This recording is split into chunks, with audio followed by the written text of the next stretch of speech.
Hello students, स्वागत है आप सभी का आपके अपने YouTube channel smart study classes पर। तो आप सभी को पता है कि फिजिक्स में हमारी ऑब्जेक्टिव क्वेश्चंस की एक सीरीज चल रही है। इससे पहले भी मैं आपको 4 लेसन्स के इंपॉर्टेंट ऑब्जेक्टिव क्वेश्चंस बता चुका हूं। अगर आपने उन वीडियोस को ना देखा हो तो प्लेलिस्ट में जाकर आप सारी वीडियोस को देख सकते हो। तो आज हम चैप्टर नंबर 5 जो है चुंबकत्व एवं द्रव्य, इसके ऑब्जेक्टिव क्वेश्चंस और very short type questions discuss करेंगे। तो वीडियो को पूरा देखना, बिल्कुल भी स्किप मत करना। ओके, तो स्टूडेंट आज का हमारा पहला क्वेश्चन है, पृथ्वी के चुंबकीय क्षेत्र का ऊर्ध्वाधर घटक शून्य होता है। तो आप सभी को पता होगा कि पृथ्वी के चुंबकीय क्षेत्र के 2 घटक होते हैं, एक क्षैतिज और एक ऊर्ध्वाधर। जो क्षैतिज घटक होता है उसको ऐसे रिप्रेजेंट करते हैं और जो ऊर्ध्वाधर घटक होता है उसको वी से रिप्रेजेंट करते हैं। इतना तो शायद सभी को पता होगा, समझदार हो यार आप सभी, ठीक है। तो देखो आपको यहाँ पर ऑप्शन रखे हैं, चुंबकीय ध्रुवों पर, भौगोलिक ध्रुवों पर, प्रत्येक स्थान पर, चुंबकीय निरक्ष पर। तो आप सभी को याद रखना स्टूडेंट, पृथ्वी के चुंबकीय क्षेत्र का जो ऊर्ध्वाधर घटक है वो चुंबकीय निरक्ष पर शून्य होता है, ठीक है। बहुत ही अच्छा क्वेश्चन है, पूछा जा सकता है। आगे बात करते हैं आज के अगले क्वेश्चन की। क्वेश्चन नंबर 2 है, पृथ्वी के चुंबकीय क्षेत्र का क्षैतिज घटक शून्य होता है। 4 ऑप्शन दे रखे हैं, चुंबकीय ध्रुवों पर, भौगोलिक ध्रुवों पर, प्रत्येक स्थान पर, चुंबकीय निरक्ष पर।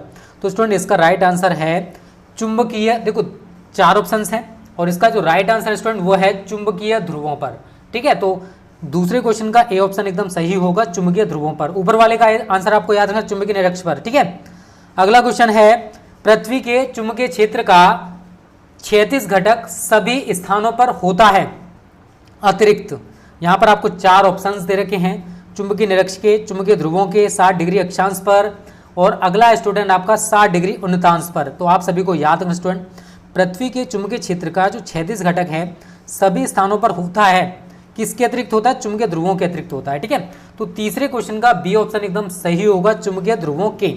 समझ में आ गया ना? कोई दिक्कत तो नहीं? दिक्कत हो कमेंट करके बता देना, ठीक है। अगला क्वेश्चन है, पृथ्वी के चुंबकीय ध्रुवों पर नति कोण का मान कितना होता है? ये हमको बताना बहुत ज्यादा इंपॉर्टेंट है, इसको अच्छे से प्रिपेयर कर लेना।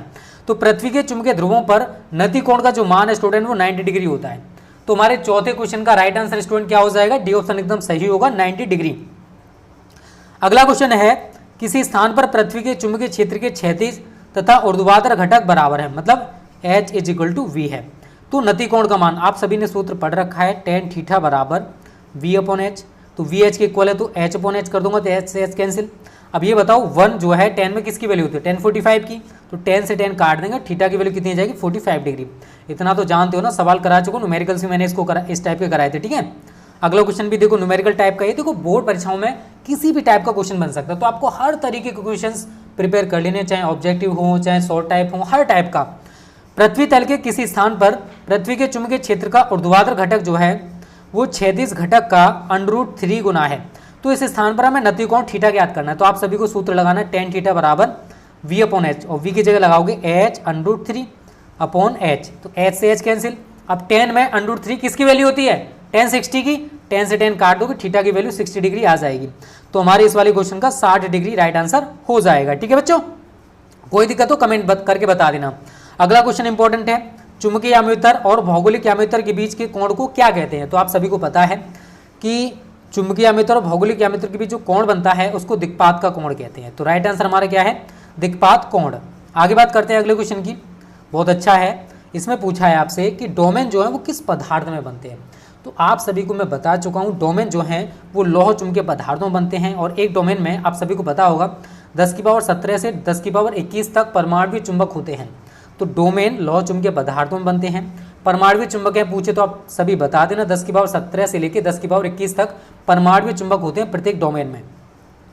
अगला क्वेश्चन है 9वां, चुंबकीय प्रवृत्ति का मान कम परंतु धनात्मक होता है, किसमें होता है?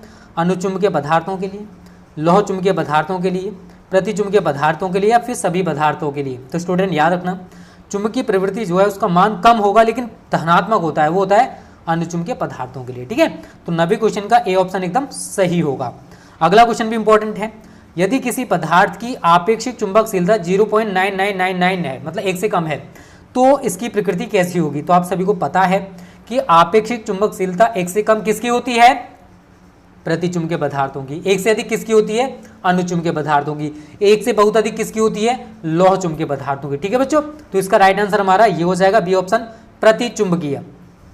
आगे बात करते हैं, अनुचुंबकीय पदार्थों की आपेक्षिक चुंबकशीलता का मान होता है 0 और इसका मतलब जानते हो 1 से अधिक, 1 से अधिक, इसका मतलब होता है 1 से कम।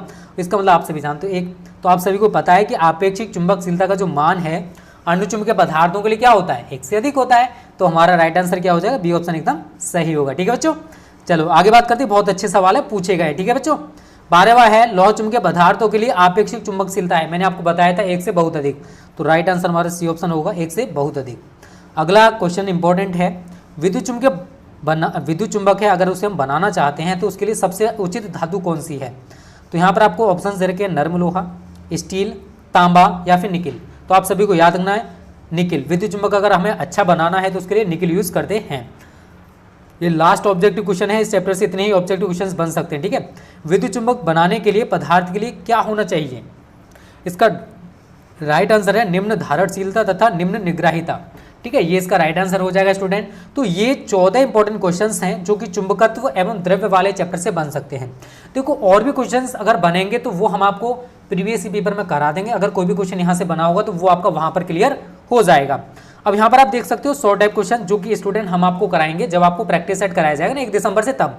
क्योंकि देखो अभी में क्वेश्चंस बहुत बड़े बड़े होंगे, शॉर्ट टाइप हैं, तो अब ऐसा तो है नहीं कि एक लाइन में सारे का सारा आंसर आ जाएगा। चुंबकीय बल रेखाओं एवं विद्युत बल रेखाओं में अंतर बताना है, बहुत इंपॉर्टेंट क्वेश्चन है। दूसरी चीज, अगर आपको इस टाइप के प्रैक्टिस सेट चाहिए, मॉडल पेपर चाहिए, प्रीवियस पेपर चाहिए या फिर IMP क्वेश्चन चाहिए, तो उसके लिए आप हमारा क्रैश कोर्स ज्वाइन कर लो। 499 रुपये फी है यार, पूरे 3 महीने का। इसके बाद आपको कोई भी पेमेंट नहीं करना है और इतना स्टडी मटेरियल मिलेगा कि इससे 3 गुना 4 गुना 5 गुना ही ज्यादा होगा स्टडी मटेरियल। ठीक है, और जो बच्चे इंटरेस्टेड हैं इस वीडियो के डिस्क्रिप्शन में व्हाट्सएप का कॉलिंग नंबर दे रखा है, उस पर कॉल या मैसेज करो और आज ही ज्वाइन कर लो। क्योंकि 499 ये 10 नवंबर तक का फी है और केवल 100 स्टूडेंट्स के लिए, जो कि कल या परसों में कंप्लीट हो सकते हैं। तो टाइम वेस्ट मत करो, बहुत कम टाइम बचा हुआ है। ठीक है बच्चों, चलो यहाँ पर ये सारे क्वेश्चन देख लीजिए सभी। चुंबकीय बल रेखाओं एवं विद्युत बल रेखाओं में अंतर लिखना है, चुंबकीय आमितर की परिभाषा बतानी है, पृथ्वी के चुंबकीय क्षेत्र का क्षैतिज घटक कहाँ पर शून्य होता है ये हमको बताना है, दिक्पात का कोण से क्या तात्पर्य है ये बताना है, नति कोण से आप क्या समझते हैं ये बताना है, किसी स्थान पर नमन कोण पृथ्वी के चुंबकीय क्षेत्र के क्षैतिज घटक तथा ऊर्ध्व घटकों में संबंध लिखना है। 7वां क्वेश्चन है, किसी स्थान पर पृथ्वी के चुंबकीय क्षेत्र के क्षैतिज तथा ऊर्ध्व घटक बराबर हैं, उस स्थान पर नति कोण का मान हमको बताना है कितना होगा। 8वां है, किसी स्थान पर पृथ्वी के चुंबकीय क्षेत्र के क्षैतिज घटक तथा ऊर्ध्वाधर घटक प्रत्येक कितना है, तो उस स्थान पर नमन कोण का मान क्या होगा ये हमको बताना है। अगला है, नमन कोण क्या है और पृथ्वी के चुंबकीय ध्रुवों पर इसका मान कितना होता है, ये भी इंपॉर्टेंट है, पूछा जा सकता है। अगला है, चुंबकीय भूमध्य रेखा पर नमन कोण का मान कितना होता है। चुंबकशीलता तथा चुंबकीय प्रवृत्ति से आप क्या समझते हैं।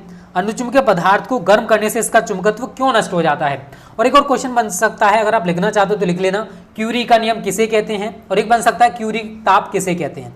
आप सभी को मैं पढ़ा चुका हूँ, बहुत अच्छे से आपको मैंने क्लियर कराए थे।